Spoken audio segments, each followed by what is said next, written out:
So you've got an idea, right? A spark for an online business, but you're kind of stuck on how to turn that into a real, actual thing that makes money. Well, today, we're going to build that bridge.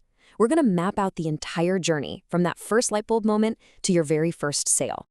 First things first, let's talk about the size of the opportunity here. And I mean, it's massive. We're looking at $8.1 trillion. That's the forecast for the global e-commerce market by 2026. This isn't some tiny niche, you guys. It is a fundamental, worldwide economic shift, and it's still growing like crazy.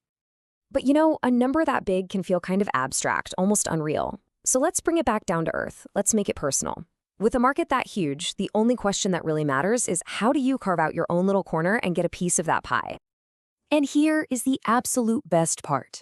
A few years ago, starting a business meant you needed a ton of cash, connections, the whole shebang. Not anymore. Today, because of all these incredible new tools and platforms, that barrier to entry, it's just been completely flattened. You can literally start with a laptop and a solid idea. That's it. So to really wrap our heads around just how big this whole thing is, let's take a look at the explosive growth of what you could pretty much call the online gold rush. What's really wild here is the speed of it all. We are not talking about some slow, steady climb. Nope. Between just 2019 and 2021, e-commerce sales in the US shot up by over 50%. So even though it's still just a piece of total retail, the speed of its growth created this huge new frontier for entrepreneurs. So why is everyone rushing online? Well, the advantages are just, they're a total game changer. I mean, think about it. Instead of being stuck on one street corner in one town, you can sell to pretty much anyone, anywhere on the planet. Your store? It's always open, 24/7, making money while you sleep. You can get started for as little as $100, and you can scale it from a weekend side hustle all the way up to a full-time empire. Okay, I get it. The number of online business ideas out there can feel pretty overwhelming. So let's just simplify it. We can pretty much group every single idea into one of three main paths to actually making a profit. Chances are your idea is going to fall into one of these three buckets. First up, selling products. This is awesome because you have a real tangible thing to sell, but you do have to figure out things like shipping. Second, selling your skills. Think freelance writing, coaching, that sort of thing. Your startup costs are super low, but your income is usually tied directly to the hours you work. And finally, creating content, like a YouTube channel or a podcast. The potential to scale here is incredible, but man, building that audience takes time and patience. Now, let's quickly unpack a term you'll hear all the time, drop shipping. This model is a huge deal for anyone who wants to sell physical products without a giant pile of cash up front. Basically, you are the digital storefront.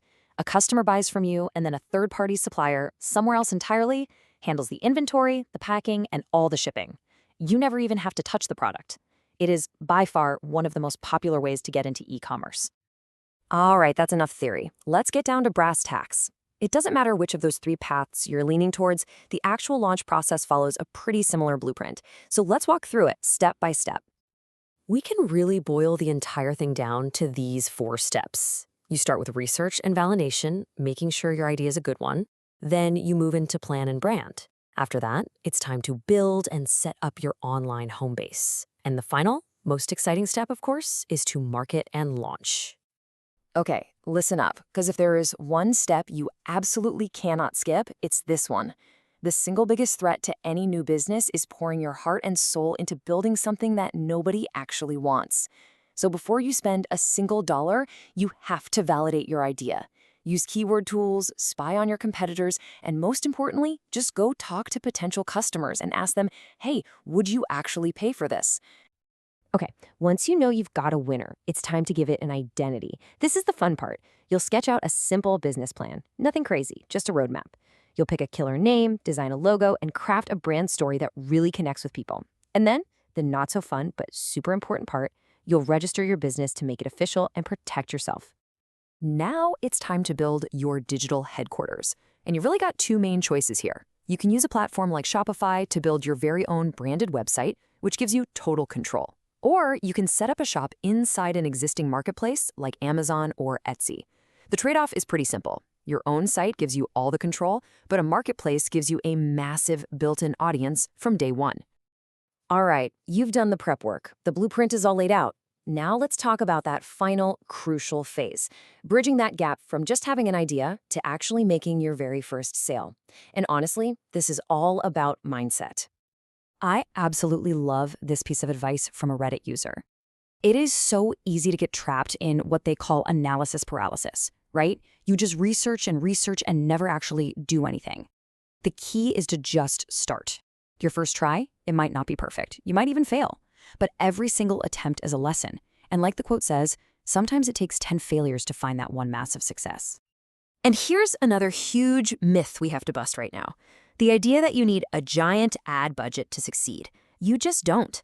Especially when you're just starting out, organic marketing, like creating cool content on social media, using SEO, building an email list, is way more powerful. And it's free. Don't ever fall into the trap of thinking you have to spend big to win. And really, all of this brings us to one of the most important takeaways you'll ever hear. Having a great product or service, that's only about a quarter of the battle. The other 3/4, that's all marketing. It's about how you tell your story, how you reach your audience, and how you convince them that what you've got is exactly what they need. Trust me, a decent product with amazing marketing will always beat an amazing product with no marketing. Look, there comes a point where gathering more information isn't learning. It's just a fancy form of procrastination. You have the blueprint, you know the steps. The only thing left now is to actually take action. So I'll just leave you with this one question. What's your first step gonna be?